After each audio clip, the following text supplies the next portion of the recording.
Listo, muy buenos días. Muy buenos días.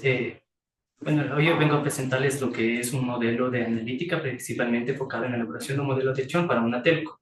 En mi caso escogí lo que es un diseño de una solución analítica para la toma de decisiones estratégicas basadas en datos organizacionales.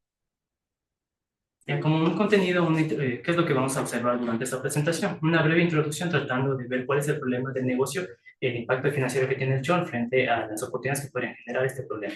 Una aplicación directamente de la metodología CRIPS de Data Mining, que está frecuentemente estructurado a través de la arquitectura de los datos, un diseño conceptual y la aplicación de los modelos de Machine Learning. Y unas dos aplicaciones o unas diapositivas finales que tratan de ver los principales resultados y las conclusiones y recomendaciones enfocados en la aplicación de esta metodología. ¿Sí?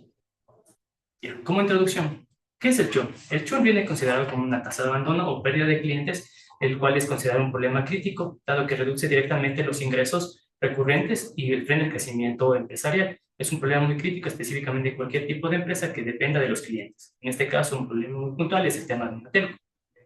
De acuerdo a distintas fuentes, se menciona que adquirir un nuevo cliente cuesta entre 5 y 25 veces más retener un cliente, conseguir un nuevo cliente que retenerlo, de acuerdo a las fuentes de Analisa y un Chang. De acuerdo a la situación del Ecuador, se hizo una consulta basada en fuentes de la Cotel a diciembre de 2025, donde se tiene que el total de un total de 18.3 millones de activas que existen en el Ecuador, existe una densidad de 101.24%, es decir, existe una gran cantidad de abonados que inclusive tienen más de una. De acuerdo a la representación o participación del mercado de las tres empresas más grandes que existen acá en el país, tiene que la tasa de abandono, de churn o variación entre cada uno de estos clientes varía mucho. Por ejemplo, en la empresa A, en un promedio es de 23.000 clientes. En la empresa B, aproximadamente 10.000 clientes y en la empresa C, 6.000 clientes. Entonces, como ustedes pueden ver, el tema del churn o variación depende muchísimo de cómo se esté comportando el mercado o de acuerdo a la satisfacción del cliente. A continuación voy a dar los pasos de lo que es la aplicación de la metodología CRISP-BM, el Cross Standard Industry Standard Process, enfocado en el data mining. Esta metodología es una metodología cíclica que permite en cierta forma adaptarse a la situación o la construcción de un modelo, dada la versatilidad que tiene de manejarse en cada uno de estos pasos, y también es como que regresar y cumplir un ciclo de vida en caso que una determinada etapa no permita afianzarse, y de cierta manera es como corregir posibles errores en la marcha. De estas 6 etapas de lo que tratamos de ver, vamos a ver lo que es el entendimiento del negocio. ¿Qué vamos a ver en esta etapa? ¿Cuáles son los problemas a resolver? El problema del flujo de ingresos mediante la producción temprana de un churn, el entendimiento de los datos, cómo se fueron las fuentes de información, cuál fue la estructura de los datos, un primer análisis exploratorio de los datos y a partir de eso cuáles son las estadísticas descriptivas que conforman nuestros datos. La preparación de los datos, un paso muy importante antes de realizar la modelización y presentación de algoritmos. Se establece principalmente la limpieza de los datos, identificación de outliers, una estandarización, una aplicación de balanceado de información, en este caso aplicando la técnica SMooth. El modelado, aquí construí dos tipos de los algoritmos que están de aprendizaje supervisado y no supervisado. Se estableció 5 modelos de supervisado y 2 de no supervisado con la finalidad de comparar y ver cuáles son uno de los mejores modelos para ver las métricas que mejor representan y cuál sería diseñado para su aplicabilidad o despliegue. Una evaluación, la evaluación de estos modelos que son a través de una matriz a través de métricas como son la matriz de confusión, lo que son las curvas ROC, unas métricas de evaluación del modelo como son las exactitud, la sensibilidad y otros. Por último, el despliegue, aplicando una vez toda esta metodología, cómo se lo puede desplegar en un sistema de visualización o un dashboard de carácter gerencial. ¿Sí? ¿Cuál es el entendimiento del negocio? ¿Cuáles son los objetivos? Como objetivos principales es la reducción de la tasa de abandono del churn, mejorar los ingresos recurrentes, descubrir principalmente los puntos de dolor y cuáles son los factores que influyen en la decisión de abandono de un cliente. Y a su vez, elaborar campañas de fidelización de carácter proactivo y no reactivo. Hoy por hoy, ¿qué es lo que se tiene en una situación de una empresa? Siempre se realiza campañas ya de carácter reactivo, ya cuando es totalmente tardío. Entonces, es una situación actual lo que se maneja hoy por hoy en la empresa. También hoy, para construir esto, se tiene una total, en la construcción que realicé, se tiene una disponibilidad de la información de carácter histórico, transaccional, de manera demográfica de consumo. Pero lastimosamente hoy por hoy hay una carencia de un modelo que permita dar un conocimiento o apoyo de la voz del cliente. En el paso de los entendimientos de los datos, aquí es necesario plantearnos una pregunta. ¿Cómo son los datos que serán utilizados para el análisis y construcción del modelo? Como fuentes de información que tenemos un data warehouse, separado principalmente en varias tablas que alimentan esta información, o cómo se compuso esta información, a partir de tablas de consumo, parque de clientes en temas de CMA, prepago y postpago. Se utilizó un horizonte de análisis de 6 meses y específicamente enfocados en lo que es el segmento masivo. ¿Cuál es la estructura de estos datos? Se tuvo una base inicial aproximadamente de 573.000 registros diseñados en un total de 23 variables, 8 variables categóricas, 14 variables numéricas y una variable de clase predictora, que es en este caso es el John. Como podemos ver en la parte de la derecha tenemos el total de las variables que se utilizaron, haciendo un énfasis principalmente en lo que son el promedio el promedio de las megas y el promedio de lo que son de los minutos. Cabe recalcar que estas son las tres principales variables que se tomaron, pero sin embargo, al analizar el promedio es una métrica que esconde mucha variabilidad en los datos y no es una métrica rentable, solo presentable por sí solo. En ese sentido, se expandieron unas dos métricas adicionales a cada una de estas variables, como son la tendencia, para ver cómo evolucionó en este periodo de tiempo, si subió o bajó el consumo, tanto en ingresos, en minutos y también en los datos. De igual manera, la volatilidad, para tratar de captar el efecto de la varianza, cuya fórmula es la desviación estándar dividido para el promedio. Adicionalmente, una variable que es el total de los reclamos se los divide en total de reclamos de facturación y también de los de facturación, de tal manera de tratar de identificar cuáles son los principales problemas que afectan en el tema del John. En la parte de abajo podemos ver un esquema de cómo quedó la base de datos. Alrededor se tiene una completitud del 100% de los datos, por lo general como son datos que se mantienen en un data warehouse, tienen una completitud, no se evidenció tantos problemas nulos, en su caso se retiró algunos. La composición de la clase objetivo, que en este caso el John, alcanzó un valor de aproximadamente un 17.3%. ¿Qué es lo que se hizo? Un análisis exploratorio inicial. Como podemos ver, el análisis exploratorio inicial encontramos algunos problemas en las métricas de lo que requerían un tema de limpieza de datos. Por ejemplo, como ya vimos, en la tasa es alrededor del 7% en la del John. Podemos ver en el promedio de megas y en el promedio de minutos que la desviación estándar sobrepasa por mucho lo que es el promedio. Entonces, lo que podemos ver es que es una gran dispersión en los datos. Existe una gran cantidad de variables de valores atípicos. En el valor del máximo existe una antigüedad bastante grande de los clientes dentro de la empresa. Esta medida a través de los días, que 6.647 días, que es aproximadamente entre unos 13 y 14 años. Se puede decir que, entre comillas, son clientes fieles. Por otra parte, se analizó a través de la métrica de los máximos el tema de la edad y el promedio del APU, que una edad, 125 años, es relativamente imposible y es muy poco visible de creerlo, y también un APU promedio que es de $72, cuyo también valor no corresponde a la realidad, dado que dentro de la empresa no se manejan valores o variables de ese tipo. ¿Sí? ¿Qué es lo que se hizo con el tema de la preparación de los datos? Se hizo una ingeniería. ¿Qué es lo que se basa? La transformación de datos transaccionales crudos en variables estadísticas para el modelo predictivo. Se hizo una ingeniería de limpieza de datos. Se hizo la transformación de métricas temporales. En este caso se pasó la antigüedad a años. Se hizo la aplicación de filtros de negocio. Se establecieron edades hasta una edad de 65 años. La antigüedad de los clientes hasta 10 años y se manejó un ARPU de $1.42. Uno, porque estamos también considerando las líneas de negocio en escenario prepago, que existen recargas desde ese valor. Hasta $42, que vendría a ser el plan final, pagando ya sin temas de promociones. El tratamiento se hizo de valores atípicos los outliers en consumo de datos y voz, y se hizo una anonimización de los datos personales, en este caso de la cédula, el número de servicio y la provincia. Vamos a darle clic en el boquito de arriba. Ahí, por favor. Aquí tenemos una comparación de cómo fue el análisis inicial a través de los outliers de un boxplot, que podemos ver que existen una gran cantidad de valores atípicos concentrados en lo que es las variables de edad, el promedio del arco, el promedio de megas y los promedios de minutos. Una vez realizados estos filtros, si bien es cierto, se puede observar que existen cierta categoría de valores atípicos, esto no lo separé porque son las condiciones propias del negocio. El promedio del arco, como ya les expliqué, existen planes dentro de la empresa que se manejan valores hasta valor de $42. El promedio de megas, de acuerdo a series históricas y bien el consumo de tráfico dentro de la red, se establece que el consumo en los heavy users aproximadamente es entre unas 22 gigas al mes. Igualmente el consumo de minutos, que bordea alrededor entre los 70 y 80 minutos. Podemos regresar a pesar del botoncito rojo. Bien. ¿Qué es lo que se hizo? Como un análisis, una vez ya tratado de la limpieza de los datos, se hizo un análisis exploratorio de estos datos de manera final, donde se mantienen también las estadísticas descriptivas, como son la media, estándar, máximo, mínimo, los quintiles, lo cual nos da como respuesta una tabla más depurada en cuanto a los valores. El tema de los registros se observa claramente que se mantuvo ya aproximadamente una reducción de 200.000 registros. Sin embargo, se mantiene la clase predictora, que en este caso es el Chum, de un 17%, y podemos establecer que al momento de analizar los valores máximos son los heavy users, que es un comportamiento que se maneja dentro de la empresa. Se hizo también adicionalmente un análisis de multicolonialidad, que a través de la matriz de correlación o el test de Pearson, Vamos a dar clic ahí sí. Aquí, ¿qué es lo que podemos ver de esta matriz? Buenos días. Buenos días. Una matriz de correlación, que es lo que nos permite ver una correlación fuerte en algunas variables. Sin embargo, no se evidencia, no se observa la presencia de multicolinearidad, que es una correlación severa que va por encima de los valores 0.8.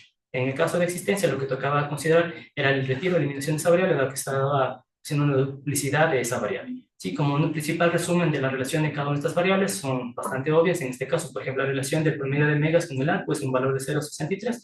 No, lo trata de decir que los clientes que más pagan son los que más consumen dentro de la empresa en el tema de consumo de datos. De igual manera, hay una menor relación entre el promedio de ingreso del ARPU frente al promedio de minutos. El consumo de minutos es mucho mayor conforme a la mayor cantidad de ingreso que se tenga, pero en un menor valor correspondiente a los datos. Una relación del promedio del ARPU frente a las recargas, esto les quiere decir que la mayor cantidad de clientes que recargan son los que mantienen un valor bajo de ingresos, en este caso es el valor de 0.49, una relación de la volatilidad de las megas y en correspondencia con lo que son de los minutos, que es lo que nos dice que existe una alta, que los clásicos hábitos de consumo no dependen de la edad, sino prácticamente son propensos a 8.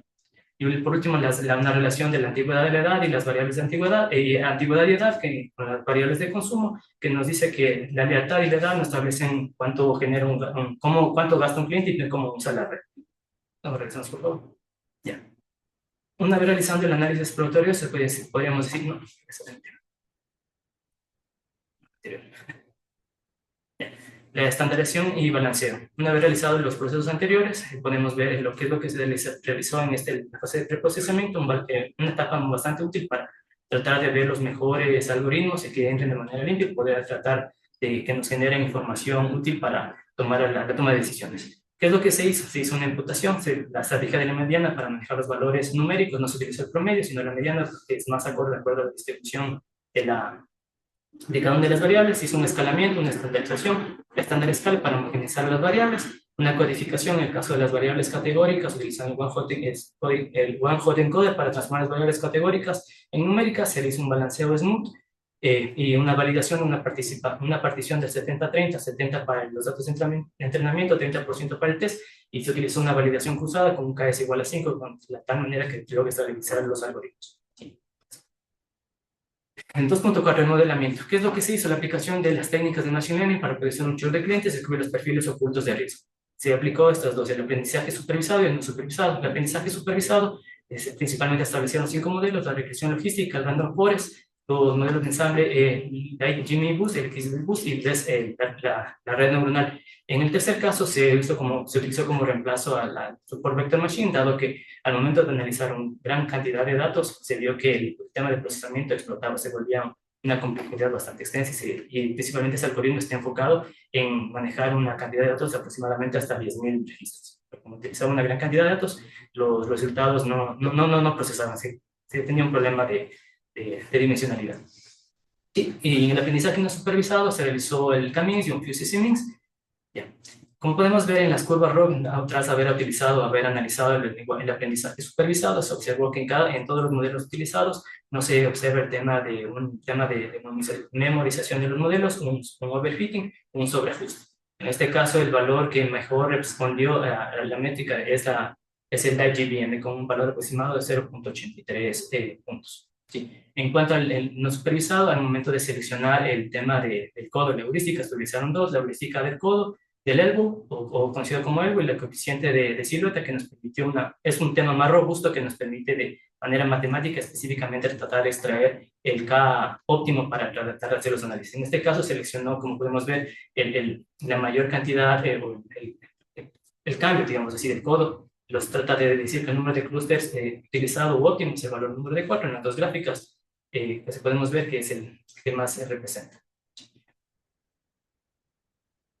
En cuanto a la evolución del aprendizaje supervisado, en los 5 modelos propuestos se los organizó dependiendo de la métrica de sensibilidad, dado que nuestro principal objetivo es tratar de maximizar la detección real del chorro. Podemos ver que en este caso los mejores resultados en tema de recall o sensibilidad fue la red neuronal, con un valor de 0.76, seguido por lo que es la regresión logística, con un valor de 0.71, y los restos modelos de ensambles mantienen un valor bajo de tema de sensibilidad. Sin embargo, son las que mayor exactitud presentan, al igual manera que la especificidad. En la parte de abajo podemos ver un gráfico del ordenamiento de mejor manera para tratar de establecer las escalas o entendimiento de cómo se manejaron estos algoritmos en cuanto a los resultados de las métricas no utilizadas. Y podemos ver que cada uno de esos, en el área bajo la curva, manejan valores relativamente altos, son bastante buenos. Y como principales insights que podemos tener, que la red neuronal tiene una mayor sensibilidad de que alcanza un valor del 76%, identifica de mejor manera la cantidad de clientes en riesgo real de abandono. Los algoritmos de ensamble que lo conforman el LGBM, el LGBoost, el Random Forest tienen una curva bajo una curva. El área bajo la curva es cercano al valor de 0,83, que es lo que trata de decir que son más conservadores, tienen una alta especificidad y que de cierta manera identifican de mejor manera a lo cuales son los clientes leales, pero dejan escapar a los peligros de fuga, los que realmente les interesan, dado que se bordea alrededor de un 64%. También podemos ver al momento de analizar la validación cruzada del área abajo de la curva, que en casi todos los modelos es casi o cercano al valor de cero. Eso que es lo que trata de decir, que no hay evidencia de un overfitting, no memorizan los modelos y se podrían ajustar de mejor manera cuando se haga análisis con los datos nuevos del negocio. El otro aprendizaje no supervisado, la aplicación, al aplicar estas dos métricas de lo que es el K-means y una FUSICY-means, ¿qué es lo que se trata de ver? ¿O qué es la conclusión de esto? Que la partición difusa revela transiciones de comportamiento que el modelo rígido K-means no lo permite ver. Como podemos ver en los dos gráficos, en cierta manera están bien definidos tres grupos principales o tres perfiles o tres grupos, pero sin embargo hay un grupo que en este caso es de que se trata de color rojo, se difusa o se trata de mezclar o se mezcla, existe una transición de comportamiento en referencia a los demás grupos, ¿sí? Esto es muy evidenciable gracias a ese algoritmo. Podemos ver que en estos gráficos es un análisis de componentes principales que nos permiten graficar, entender de mejor manera los clústeres, y se trata de ver en las dos dimensiones el valor que tiene un 31.5% de 14 variables que son utilizadas de carácter numérico, ¿sí? Eso es como la parte de los algoritmos. Sigamos. Ya. Aquí, ¿qué es lo que tratamos de ver? Una vez identificados estos perfiles, tratamos de ver cómo están comportados cada uno de estos perfiles, ¿sí? Podemos ver que en el perfil que más resalta o donde tiene mayor profundidad en cada uno de estos perfiles es el perfil 2, en cada uno de los dos algoritmos tratados, tanto el K-means como el FUSICY-means. Podemos ver como resumen o tabulación de cada uno de estos que los perfiles que caen en la categoría de 0,1 es donde se concentra o tiene la mayor cantidad de volumen de clientes, alrededor del 82%. Esto representa 300.000 clientes. Tiene un ARPU bajo, como podemos ver, que vuelve entre los valores de $3.74 a los 5.40, y esto representa fundamentalmente a los clientes prepago o planes postpago de carácter valores bajos o económicos dentro de la población de los ingresos. Sin embargo, son muy sensibles al precio. ¿Qué es lo que se tiene en el perfil 2? Son los perfiles que tienen un mayor ingreso y por ende un mayor consumo. Son los que manejan el ARPU más alto, alrededor en promedio de un $14.42, en referencia al resto de las variables. Aunque son muy leales, cabe recalcar que como manejan un alto ingreso, son los que más impacto tendrían en caso de abandono de carácter financiero. Por última parte, el perfil número 3, que son los de la probabilidad de abandono alto. Aquí hay un tema muy importante de considerar. Por ejemplo, vemos que en el perfil 3, al momento de aplicar el K-means, tenemos un total de clientes que conforman esta categoría, que son de 2.121 clientes. Al momento de cruzar con la variable de predicción, vemos que aquí se está concentrando la mayor cantidad de clientes, como un 80.48%, que están influenciados principalmente por la tasa de reclamos, que es demasiado alta, y podemos ver que la tendencia de crecimiento de los minutos es de ingresos en el valor de 780, también en minutos, inclusive en la volatilidad en total de, si no me equivoco, estaba el valor promedio. Sí. En contraste con el otro, el valor cuando se utiliza el FUSICY-means, ¿qué es lo que les trata de decir? Que si este extremo, esta identificación exacta de los clientes que son con mayor probabilidad de abandono, se difusa. Es como que si se trata de evidenciar o generar un riesgo latente, identificar de cómo se distribuyen el resto de los clústeres generados, ¿sí? Entonces, de esa manera podemos ver que no necesariamente está concentrado en un solo clúster, en un solo perfil, sino también el tema de la deserción está concentrado en muchos más, ¿sí? Esos podrían ser los principales insights en cuanto a lo que se evaluó el aprendizaje no supervisado. Sigamos por aquí. El despliegue finalmente es la implementación de estas métricas en métricas de seguimiento, tableros de control, que son a través de los indicadores KPI. Prácticamente esto es un dashboard que se maneja dentro ya de la empresa en la cual pertenezco. Sin embargo, por temas de datos personales no pude presentar los datos. Sin embargo, esta es una métrica de lo que se hace en un tablero de las deserciones, en el cual se evidencia cuáles son las bajas hasta tal fecha, cuáles fueron las deserciones o motivos de evolución en el tiempo, las deserciones por la línea de negocio y cómo se podría implementar. Esto es muy importante dado que se podría incorporar una nueva métrica de posibles decisiones que se tendrían mes a mes y tener una idea de aplicar o generar políticas para poder tener un mejor seguimiento en cuanto a este tema o problema a resolver. Sí, sigamos. Bueno, en temas de conclusiones, de acuerdo a lo analizado, lo he dividido en dos partes, en lo que es el aprendizaje supervisado y el aprendizaje no supervisado. En el aprendizaje supervisado, se selecciona la red neuronal como el principal modelo de predicción, dado que identifica la mayor cantidad de clientes que están en riesgo de abandono o una tasa de acción mayor, dado que la métrica con la cual se evalúa es el dato del 76%. Si bien es cierto, en segunda parte, la regresión logística es el algoritmo que alcanza un segundo valor más alto en la métrica de sensibilidad, tiene el valor más bajo en la métrica de exactitud. Este podría considerarse una medida alternativa al momento de tratar de implementarlo en el negocio, dado que el tema de opacidad de explicación es muy sencilla, a diferencia de lo que es una red neuronal. Podemos ver adicionalmente que la implementación de los modelos de ensamble o ensamblado de como son el random forest, el iBus y el XGBoost muestra una sensibilidad menor, aunque logra una mejor predicción de clientes leales dentro de la métrica de especificidad. Por último, los modelos desarrollados no evidencian un sobreajuste o overfit. En cuanto al lenguaje el aprendizaje no supervisado, ¿qué es lo que se observó principalmente? Que la partición difusa, el fuzzy mix, supera la rigidez que en este caso es el algoritmo del K-means en el contexto específicamente de las telecomunicaciones. El modelo difuso logró superar o tratar de mapear de mejor manera las zonas de transición de estos clientes, identificando claramente a través del perfil 2 cuáles son las de mayor valor y antes de que crucen a lo que es la frontera absoluta, en este caso es el abandono, que es principalmente lo que es el perfil 3. Cabe recalcar también que el modelo de los datos confirmó que el churn en los segmentos de mayor volumen, la rentabilidad, los segmentos de mayor rentabilidad no está motivado por la sensibilidad del precio, sino específicamente por los problemas asociados a la prestación del servicio. Por último, la variable de reclamos es la principal detonante en cuanto a la empuja, claro que empuja principalmente al cliente un riesgo potencial, un riesgo extremo al momento de considerar una tasa de abandono de 8. Sí. Y por último, unas recomendaciones en cuanto a todo este bosquejo, esta resolución del problema, que es una operacionalización práctica.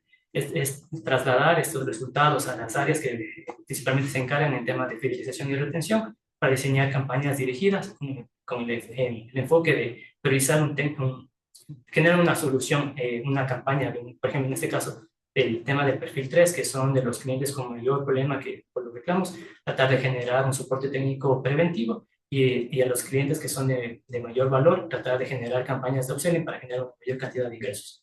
También establecer una política de monitoreo es conocido y también muy visto que en el mercado ecuatoriano, en varias partes, el tema del ofrecimiento de planes y la competencia es muy volátil en el tiempo. Por tal razón, ¿qué es lo que se trata de hacer? Es como que tratar de generar una política de enfrentamiento automático de estos modelos de tal manera que permita estar al día con cada uno de estas competiciones que se tienen en el mercado. Una expansión de variables, si bien es cierto en este momento no se considera una variable de morosidad, sería bastante bueno incorporarla dentro del análisis, dado que esto permite clasificar de mejor manera o tener una idea de cuáles son los clientes que estamos tratando en cada uno de los perfiles y cuáles son las propiedades asociadas al churn, y una integración cualitativa, no solamente basándonos en estos modelos de carácter numérico cuantitativo, sino también establecer un modelo de valor cualitativo a través de las llamadas que se realiza el call center para medir los temas de satisfacción con el cliente a través de un procesamiento de lenguaje natural, de tal manera que nos permite identificar la voz verdadera del cliente. Muchas gracias. Eso ha sido todo. Muchas gracias, Fausto. Bueno, mi pregunta es, ¿qué variables están relacionadas o explican el churn? Principalmente relacionada está el total de los reclamos. Es la principal variable determinante en cuanto al resto de las variables. También se puede evidenciar que el tema aparte del tema del consumo, de la tendencia, es una variable que también está, mientras en la tendencia, cuando tengo al final que se está evaluando, veo una rebaja, también es un indicativo que nos permite darnos cuenta de que en cierta manera el cliente ya no está teniendo el mismo interés en el consumo dentro de la red. Pues también es un indicativo. Pero la principal variable es el número de reclamos, en este caso, más los técnicos que los temas de reclamos administrativos o de facturación. ¿cuál sería la acción inmediata después de este análisis, después de los resultados de tu análisis? Una vez analizado esto, es como se tiene la disponibilidad de toda la base, tratar de ver un poco más cómo están situados estos clientes, en qué provincias, cuáles son los hábitos de consumo ya un poco más al detalle y tratar de hacer campañas de manera proactiva a estos clientes, ofreciendo en cierta manera planes de mejoramiento, ofertas que permiten en cierta manera cambiar esa idea o esa percepción de problemática que se tiene con ellos. Muchas gracias. Sí, en realidad yo quisiera saber su opinión en relación a su empresa antes de que usted les presente su trabajo y en relación con lo que ustedes me pueden indicar, por favor, cuáles han sido los beneficios positivos. Puede ser ahorro de tiempo, no sé qué otra cosa más. O sea, principalmente el tema del churn es tratar de generar la voz del cliente y ser proactivos en las campañas que se tienen de fidelización y retención. Como ya lo dije en el inicio, es mucho más costoso, por así decirlo, de 5 a 25 veces, es tratar de conseguir un cliente nuevo que fidelizarlo. Entonces el tema se trata principalmente de retener la mayor cantidad de clientes para generar un ingreso recurrente y tratar de establecer una estabilidad dentro del ingreso. Eso es lo principalmente que trata de decir a través del churn, ser proactivos antes que reactivos con el tema de los clientes antes que abandonen. Y entonces con esto se van a tomar las medidas correctivas para eso. Claro que sí, eso es lo que se trata de identificar a estos clientes y generar de mejor manera campañas, principalmente de fidelización.